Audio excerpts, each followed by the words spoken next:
All right, gentlemen, before we get into our Bulwark 6.0 breakdown here, I do want to show everybody this. Now, your Shield Bash perks are working without hitting an enemy now, which is making them extremely powerful. Much, much stronger than they were before. They last for 10 seconds. You're seeing them at the top left as they are activated without me hitting an enemy. And then, so you are really just trying to time this out about, when an enemy is about 15 meters, you're going to bash. You're going to have all of your 45% damage multipliers, and then you're going to go in there and get your attacks going. Now, you're not just going to want to spam bash because this does not reset them. So, watch. See, as mine are set, I cannot reset them, so they just continue to run until they run out. So you do not need to worry about a shield bash until they are gone. And then when they are gone, another shield bash, and you're in there. But the most important thing here to know is that it's working without hitting an enemy, and now you can preemptively get all of your multipliers, which last for longer than they did before. So 10 seconds for you to get in there with 45% damage before you even have to worry about shield bashing anyway. So this does make some of these perks much more powerful than they were before, but you'll see more of what we're talking about here when we get into the video right here. All right, gentlemen, for the two perks that I was talking about at the beginning of the video, they are number 2 and number 12. That is how you are going to get the 45% extra damage anytime that you shield bash. And like I said, you don't have to hit an enemy, so you just shield bash into midair and you have 45% damage. And you cannot be knocked back and you do not lose control. So those are huge buffs just for initiating a shield bash. All right, but now it's time to get into the nerfs and the buffs. But the nerfs are in red, the buffs are in green. And dude, there's no way to sugarcoat it. Number 3, Invigorating Icon, that is your biggest hit. It will now take your banner 100% longer to restore, which base time on the banner, guys, is 2 minutes and 5 seconds. So you're talking 4 minutes and 10 seconds in between your banner uses. So obviously you're going to want to use this at the proper times. Now, I did not think it should have got this significant of a buff at first, or nerf at first. I think they should have tried something different. And then if it was still overpowered, then maybe made another adjustment. And then I also think maybe since they did this, they should have added like a 100% radius onto it. You know what I'm saying? Like the radius is 100% bigger. So when you plant it, it's a good opportunity that you're going to get all 3 of your teammates in it, especially when you're waiting, 4+ minutes. And then another really big one for you guys, a big nerf, is Intimidating Aura. It got a buff and a nerf, but the nerf still outweighs the buff. The buff is going to give you a slightly more damage when this does go off, but it had no reset timer before, and now it does have a 5-second cooldown, which is, a big difference now. So that's why I do think number 2, and especially the way that is working right now, number 2 is going to be your choice, and you're going to want to just pair that with number 12.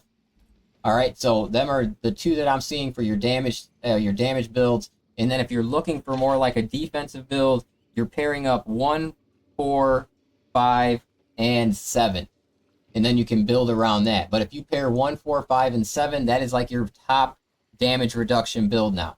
And it always has been, but all the damage reductions basically went up for you guys, and as well as a lot of the damage multipliers went up on a lot of these perks here.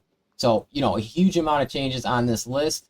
Number 7 is also affecting extremist level enemies now, so you want to keep an eye out for that with Absolute. That or the 50% contested health, it is a strong, or, it's more of an option now, but it is hard to not have that 50% slower contested health, so that's an option thing. But, this is mainly what you are looking at, guys, and the main perks that you're going to keep an eye on. And then, like I said, with the with that damage perk right here, this is basically what you're getting just on paper, just by using number 2 and number 12. And then, like I said, you just shield bash into midair and you're going to get these perks. And 45% damage increase. And then, as I said earlier, if you're pairing this, because you can have all of your shock perks available by taking 2 and 12, you lose nothing in the shock area. So with the shock going, you'll have 70% damage in the shock area, which is just a huge amount, higher than it's ever been. So those are just some bright sides.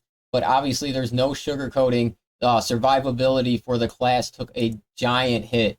I mean, that is a huge hit on both. I mean, the damage is yet to be seen, really, if it took a hit losing number 1. But losing number 3, survivability is, it got almost like cut in half for the, It's big. It's really, really big, and I can see why a lot of people are disappointed. And I don't think that they should have been that severe with it. So another thing you guys got to look out for, and I can't really speak much on this with the Bulwark, because I did use these, but I used them on the Assault, and he has a lot of different perks working, so I can't, you know, they're going to work a lot different on him than they will on the Bulwark. But these are the changes that you're going to want to look for right here when it comes to your Power Fist.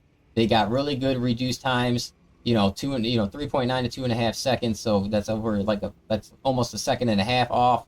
And then they changed up how how you only have to partially charge it now, and then you get bonuses before the actual main charge, which is just something added. And then the meters is one of the main things, especially for like chaos enemies.